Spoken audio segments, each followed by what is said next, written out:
everybody, welcome to Bones Collector. This is a video series where Lori and I are taking the time to play through our library 2 or 3 games at a time and then making a video. We want to do that so that we can show you the games all set up so you can get an idea about what is in the box, and then I can tell you how to play the game in a little more detail.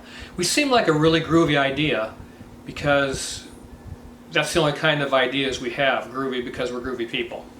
But we hope you enjoy this series, and I'm always telling you that we play our library, and that's what I wanted to show you and why I wanted to make this video series. So I hope you enjoy it. Hey everybody, welcome to Bones Collector, and today we're going to talk about Rudiger Dorn's Karuba. Karuba came out in 2015. It's a 2 to 4 player game. Has route building, tile placement. It's kind of a bingo style selection thing, and it has some racing in it too. And the winning condition is the most victory points. But I'm telling you, we picked this game up just recently at the Dice Tower Con East for 10 bucks, and I'm glad we did. I've been looking for it for a while, and I am not disappointed. I watched it played many times, and I told Lori that is a game for us. That's something we need to add to our library, and we're going to, and it is here, and we're going to keep it. Karuba, you're adventurers in the jungle, and you're trying to beat a path to temples and treasures, and that's where the tile placement part comes in. Now let's talk a little bit about what you get in the box here. So I said it's 2 to 4 player game. This game is set up for 2 players right now, and you get 2 more player boards, you know, in case you want to expand to 4 players. Then you got all the temples and player colors, because every player is going to have a temple and a meeple or an adventure of each color. So that way when you set it up on the board, it kind of looks like this. And then there's treasures, artifacts that you're going to get when you're the first one to have your adventure reach that color of temple. And then there's all the extra tiles for extra players, and it has a really cool picture in the bottom of the box. So I always keep the cardboard insert if it has a neat picture in it. Most of the time I'll tear that cardboard insert out because they're usually garbage, but it's got a picture on it, so we're going to keep that. And that is it. What you see right now, what I just showed you, is what's in this box. But here's how this game works. To begin the game, we're going to draft positions of these temples and adventurers. And the temples have to be in the jungle, and the adventurers have to be on the beach. So they'll say, I'm going to put my temple on number 50 in the jungle, and number 40 on the beach. My yellow, temple and adventure. The next player will say, well, I'll take the brown temple and put it on 70, and I'm going to take the brown adventure and put it on 10. And so forth. And the next player, if you're playing with 3 or 4 players, you take turns doing that until the board is ready to go. The next expedition leader is going to be the one that's going to call out the tiles, kind of like bingo, you know, G7, that kind of thing. So everybody else is going to lay their tiles out in numerical order. There's 36 of them, and you'll lay them in numerical order so you can find them quickly. And then the expedition leader is going to take a tile, and these have been mixed up, and you can lay them all over the, you know, do this kind of thing with them. They don't have to be in a stack or anything, but you could just lay them out like this and just grab them one at a time, and they're going to say tile 13. And what you're going to do is take tile 13 and find a place to put it on your board. And here's what you have to think about. Each tile has a different path on it, and each tile has an opening that is open-ended. So you have, in this case, goes left to right or right to left across the face of this tile. That's 2 openings. So this tile is worth 2 movement if you wanted to discard it and move one of your adventures. Well, of course, at the beginning of the game, there's no tiles on the board, so you couldn't move them anyway. So your first tile you're going to have to place. And also on tile number 13 is the picture of a crystal. So you've got these crystals. I forgot to mention they came with the game. The crystals and the gold pieces that come with the game. And when you see a picture of a crystal or a picture of a gold piece, once you place that tile on the board, you put the crystal or gold piece on the tile, and then you can acquire that if your adventure happens to go across that tile. And when you do that, your adventure stops, ends its movement on that tile, and any extra movement you may have is forfeited.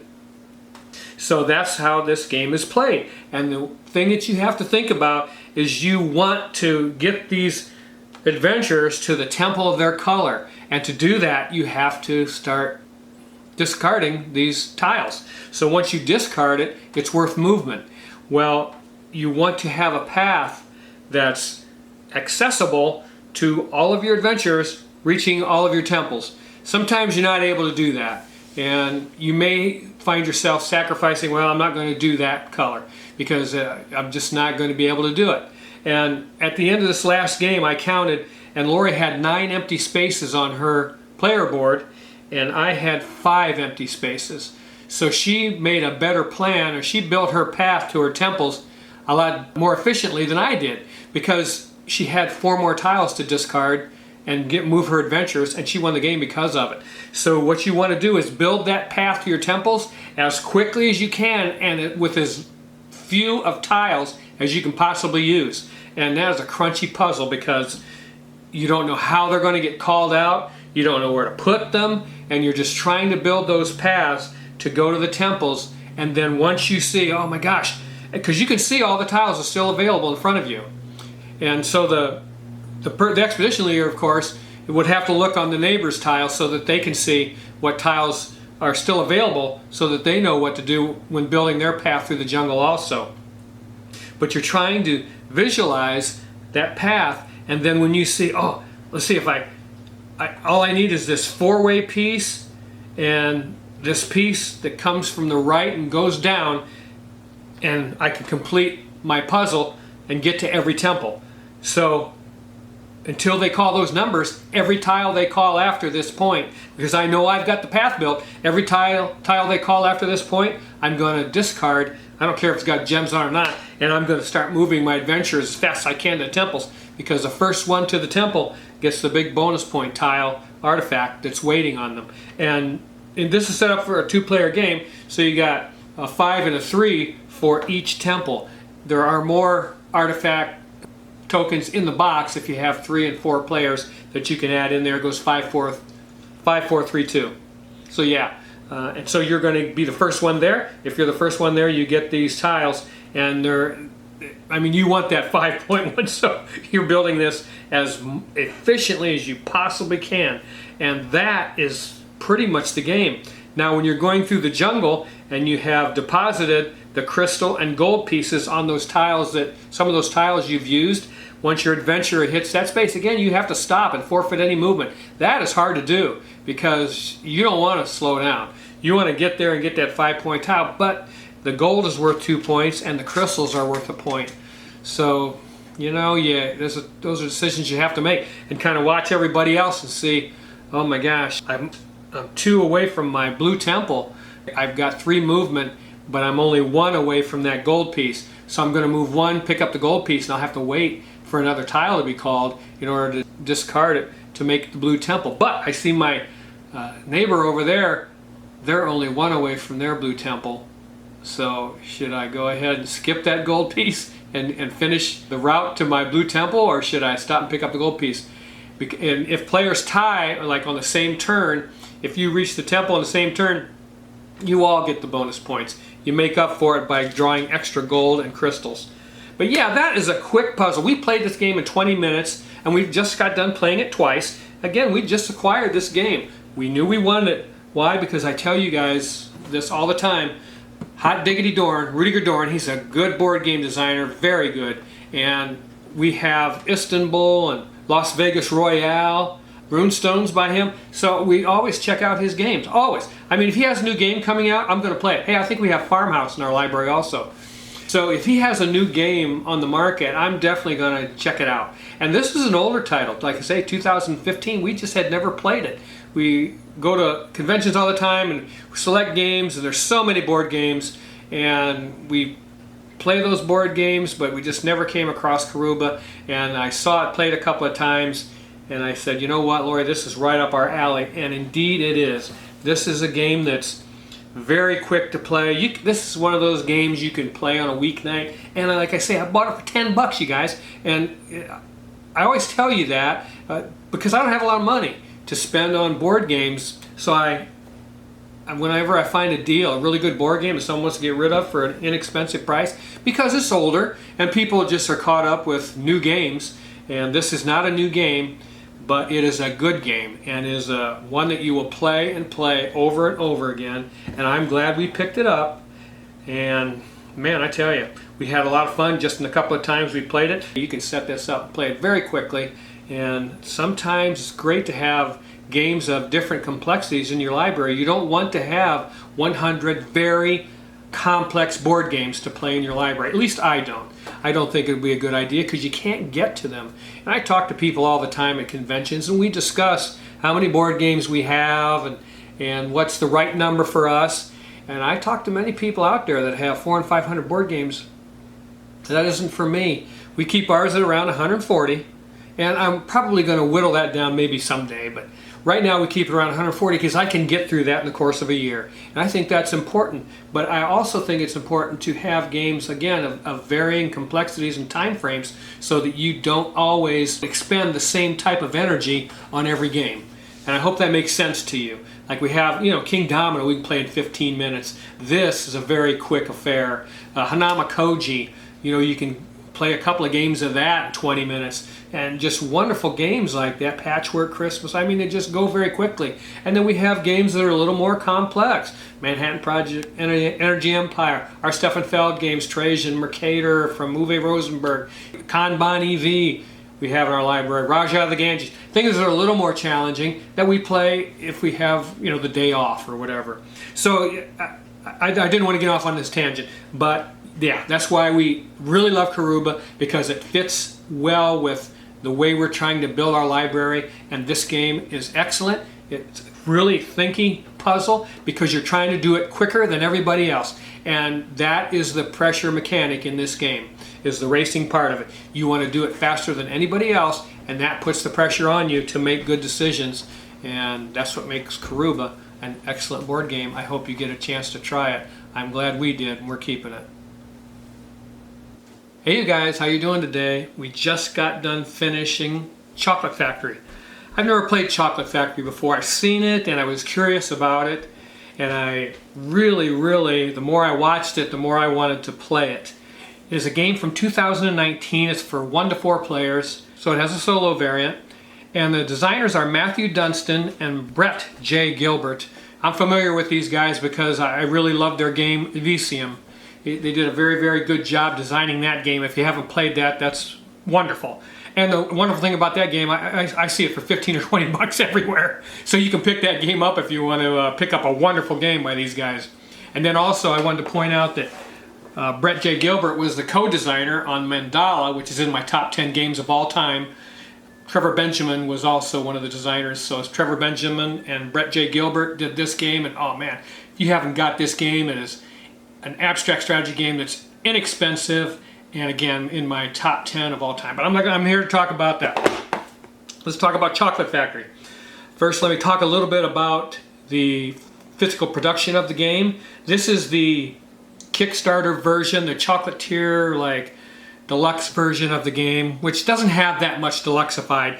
I think the factory parts are tiles in this version rather than cards.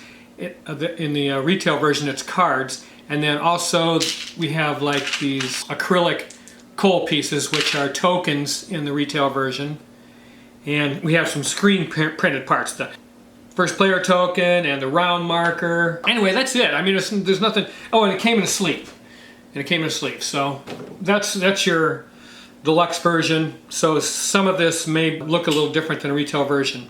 Then it has a wonderful rule book, teaches you the game. Very good rule book, as a matter of fact. And the printing is very legible. Nice big print for old people like me. And I do complain about that once in a while, but this one is not the case. It's a beautiful rule book, as a matter of fact. No insert in the box, but the box is very sturdy, so that's always nice. You guys hear me talking about that. Card stock is excellent. These gold cards are linen, and the factory employees are linen. These player boards are dual layered because there's a conveyor belt that goes through them. Some spot UV on the cover of the box. And I think that's it. This little plastic tray organizer that we're using does not come with it. We felt like we wanted to do this for this game because there's a lot of pieces. We put it in this organizer, close it up, and it fits right in the box, so that helps us out a little bit. you can see the game set up for beginning play. And I wanted to show you that because in the rule book it has you lay out the employee cards, these blue decks of employee cards, in 5 stacks of 6. And then when you begin the next round, you're going to pull 1 off of each stack to begin the round.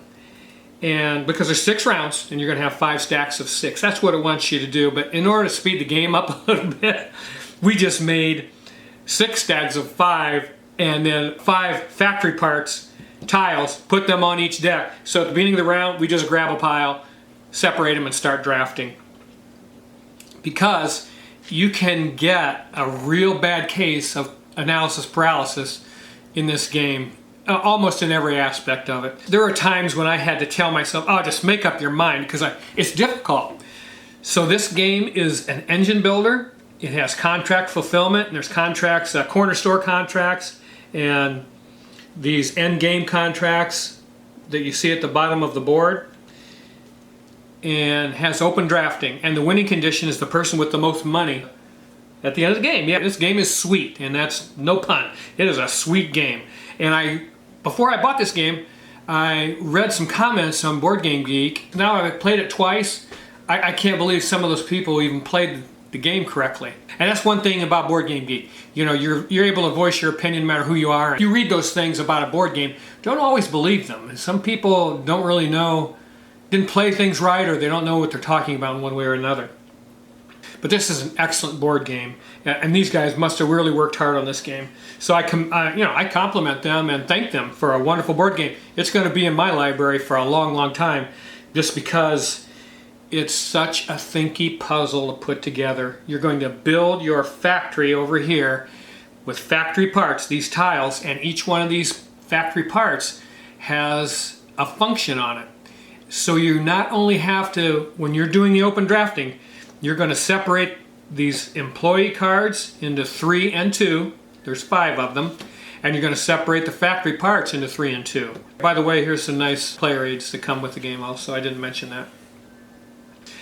But it helps you learn the game. But then the open drafting starts. There's going to be 4 stacks, of course, because 3 and 2 on the parts, 3 and 2 on the employee cards. And the first player is going to choose either a stack of employees or a stack of factory parts that he wants to select something from and use on that round.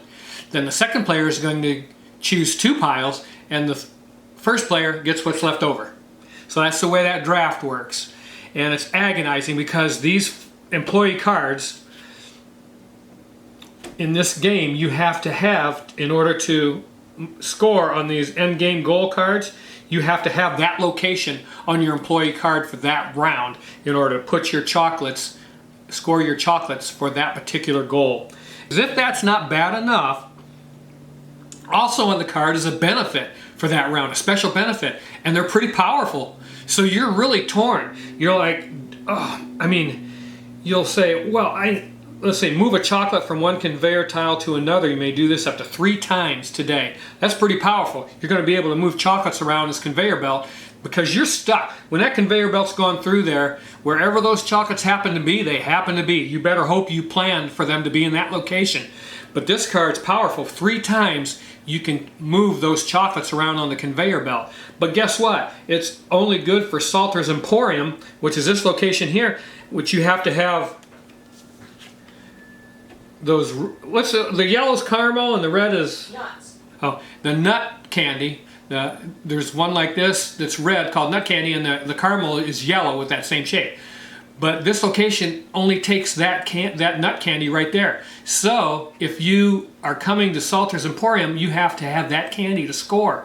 So you have to ask yourself, am I going to be able to go to Salter's Emporium and make this candy to score it on this card if I want to take this card for the benefit of moving chocolate around my belt? So you're deciding 2 things while you're thinking about this. And you're looking at 2 sets of cards. So you're going over the benefits of 5 cards and their locations. And I'm telling you, I think Lori had to get up and go get a drink of water. One time, it just took me a long time to decide. And I like games that do that. I mean, the decisions are very difficult in this game and very fun. The theme is fantastic because you're making candy. Who doesn't like chocolate? I don't know if I would ever trust anybody that said they didn't like chocolate. But this game is just amazing because you are indeed manufacturing special chocolate candies, and the process of doing so, and at the end you're going to try and score those candies by selling them to corner shops and these department store shops. That's the name of these cards. And then at the top of that card you can see at the end of the game the player in first gets 16 pounds, the player in second, provided you are at least halfway to the score of the first player. So if the first player was on 6 on this card, you have to be to at least 3 in order to score the 8 pounds. So yeah, I mean and so you're thinking about that when you're putting your markers on these cards and you're making candies for these cards. You have to think about, can I not only get a marker on this card, can I get close enough to get the second place points? You don't want to waste your time making candy for one of these goal cards at the end of the game and not get the halfway points. Oh, that would be so terrible. But so you have to keep track of that. And then on the board here, it also tells you that if your marker is on 3 of these department store cards at the end of the game, you get 6 pounds. If you're on 4, you get 12 pounds. If you're on 5, all 5 of these, you get 24 pounds. And that's huge. But it's nice that it's on the board right here. Then also on this board, you have the round markers, 5, 6, 7, 8, 9. Excuse me, it's 6 rounds. But the numbers on here, 5, 6, 7, 8, 9, 10, that's how much coal you get to operate your factory during that particular round. So the first round is going to be 5, the last round is going to be 10, and then the different amounts in between.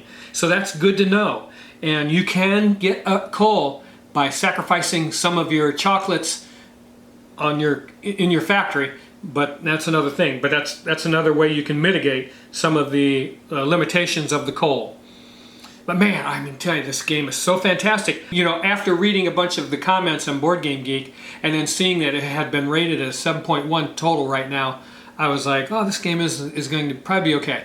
Oh man, this game is fantastic. I don't know what people are talking about. This game is absolutely marvelous. The first time we played, I actually would choose a card, an employee card, not thinking about, oh my gosh, you know, I forgot. I can only sell to that department store. The one that's on my employee card that I took. That happened to me a couple of times, but I learned really quickly. In the second game, I started thinking about every time I selected an employee card where the location was for that employee card, what department store was on there. Because the benefits are wonderful that you get. This benefit here: choose one factory part. Each time you operate it, you may spend 1 additional coal to simultaneously operate it on an adjacent conveyor tile, but it's only good at Dunstan and Gilbert's. That's his diners. That's their department store.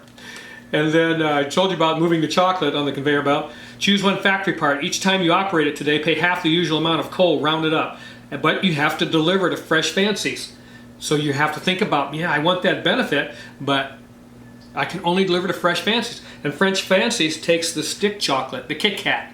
I call it Kit Kat. So the Kit Kat bar. That's the only. So you're going to make Kit Kat bars for that location, that round. You have to think about that, and that's just choosing the employee cards. Then, if that isn't bad enough, you want to choose. This is going to be split into 3 and 2. These are the factory tiles that you're going to put in your factory, and you have to look at the functions that they provide you and how those functions have to be paid in order to do so. At the top, it has the amount of coal you must spend to do that function, and then it tells you what you can do. In this instance, you can turn one simple cacao, which is what you start with, this cacao. You can turn a cacao into 2 box chocolates, and that's a nice tile. It costs 3 coal, so that's pretty expensive. And then you have to think about, where in my factory do I want to put it?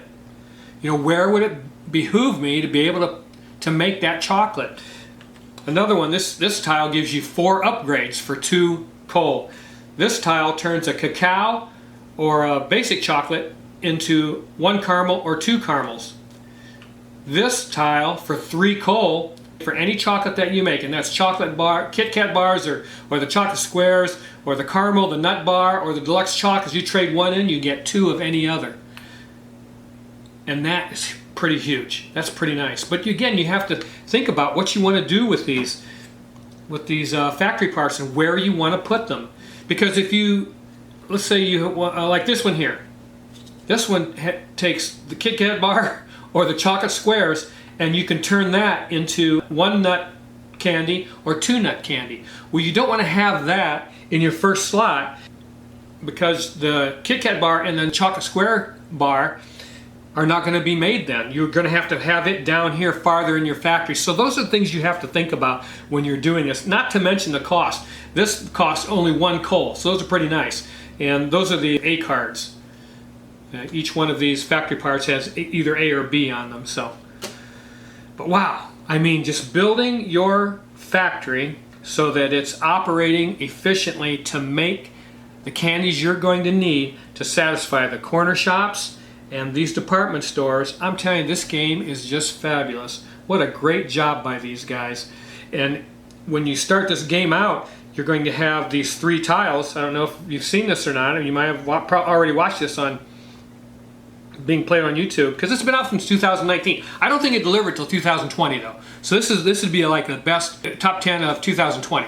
So this would have been in my top 10 of 2020. I don't know where, because I need to go through that, but it would have been in my top 10. It's a fabulous design. You take these tiles, and each one of these is a shift, and it has to be thought of as a shift. And if you have left over cocoa on this in your factory, you know, you can't do anything with it until you put a shift card in.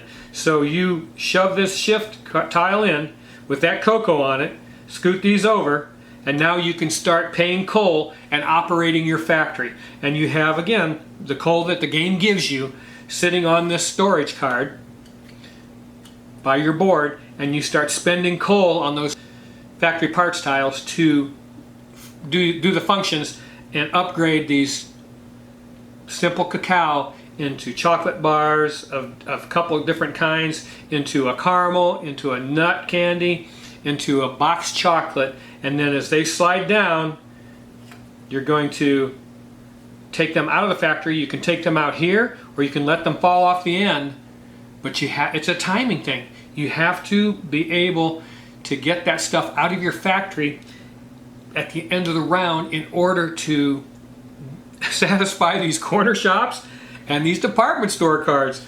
And both of us, even during this last game, got caught planning badly, and you're, oh my gosh, I'm not going to be able to get that candy out and get it to this location.